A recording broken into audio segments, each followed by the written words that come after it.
Electronic media forum অসমৰ তৃতীয় ইনফা media award 2012 বিষয়ে মঙলবাৰে এক সংবাদমেলযোগে ঘোষণা কৰা হয়। বৈদ্যুতন মাধ্যমত কৰ্মৰত সাংবাদিক তথা সংবাদকৰ্মীসকলৰ বাবে আগবঢ়োৱা এই বঁটা 2013 চনৰ জানুৱাৰী মাহৰ শেষৰ সপ্তাহত প্ৰদান কৰা হ'ব।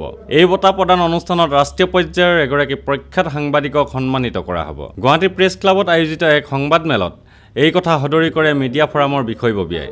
এই বিষয়ে আহ্বায়ক পংকজ প্ৰতিম বৰাই কয়, মিডিয়া এৱাৰ্ড 2012 সেই মিডিয়া এৱাৰ্ডৰ কাৰণে ইতিমধ্যে যুঁজা সম্পন্ন কৰা হৈছে আৰু অনাগত বৰ্ষৰ জানুৱাৰী শেষ সপ্তাহত আমি দিন ধাৰ্য কৰিছোঁ। এতিয়ালৈকে দিনটো প্ৰকৃততে ধাৰ্য কৰা হোৱা নাই, যদিও সেই সপ্তাহতে অনুষ্ঠানটো অনুষ্ঠিত হ'ব, য'ত ৰাজ্যৰ মুখ্যমন্ত্ৰী বা ৰাজ্যপালকো আমি যুঁজা কৰিছোঁ, তেওঁলোকো উপস্থিত থাকিব আৰু বিশেষকৈ এজন জ্যেষ্ঠ সাংবাদিক, তেওঁ হয়তো অসমৰ বাহিৰো হ'ব পাৰে বা দেশৰ বাহিৰো হ'ব পাৰে, তেওঁকো আমি সম্বৰ্ধনাৰ কাৰণে যুঁজা কৰিছোঁ। আৰু বিশেষকৈ যি প্ৰতিযোগিতা আমি বিগত বৰ্ষতে এইবাৰ আয়োজন কৰিব বিচাৰিছোঁ, এইবাৰ 16টা শাখাত সেই প্ৰতিযোগিতা অংশগ্ৰহণ কৰিবলৈ আমি সকলোকে আহ্বান জনাইছোঁ, ৰাজ্যৰ বিভিন্ন প্ৰান্তত কৰ্মৰত ইলেক্ট্ৰনিক মিডিয়াৰ সাংবাদিক বন্ধুসকলক।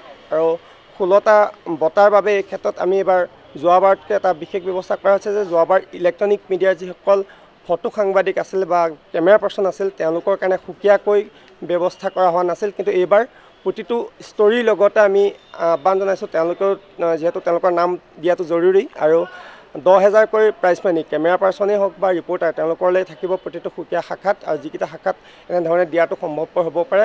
আৰু তাৰ লগতে অহা জানুৱাৰী চলিত বৰ্ষৰ 2012ৰ 1 জানুৱাৰীৰ পৰা 31 ডিচেম্বৰৰ মাজনিশা 12 বজা পৰ্যন্ত যি নিউজ সম্প্ৰচাৰ হ'ব, সেই নিউজক লৈহে তেওঁলোকে অংশগ্ৰহণ কৰিব পাৰিব। তেওঁলোকে সেই সময়ছোৱাৰ ভিতৰত প্ৰকাশিত বাতৰিসমূহ দিব লাগিব আৰু তাৰ কাৰণে আমি 10 জানুৱাৰী শেষ দিন ধাৰ্য কৰিছোঁ আৰু এক বিশেষ জুৰীৰ দ্বাৰা এই প্ৰতিযোগিতা আমি তাৰ ফলাফল নিৰ্বাচন কৰি সকলোকে অৱগত কৰিম। মিডিয়া বঁটাৰ বাবে সাংবাদিক সংবাদকৰ্মীসকলে ইতিমধ্যে প্ৰদৰ্শিত সংবাদ তথা অন্যান্য শিতানৰ সকলো তথ্য 2013 চনৰ জানুৱাৰী মাহৰ 10 তাৰিখৰ আগতে প্ৰেৰণ কৰিব লাগিব। প্ৰতিযোগিতাৰ বাবে নিৰ্বাচিত সংবাদ তথা অন্যান্য শিতান 2012 বৰ্ষৰ 1 জানুৱাৰীৰ পৰা 31 ডিচেম্বৰ 2012 চনৰ ভিতৰত প্ৰদৰ্শিত হোৱাটো বাধ্যতামূলক।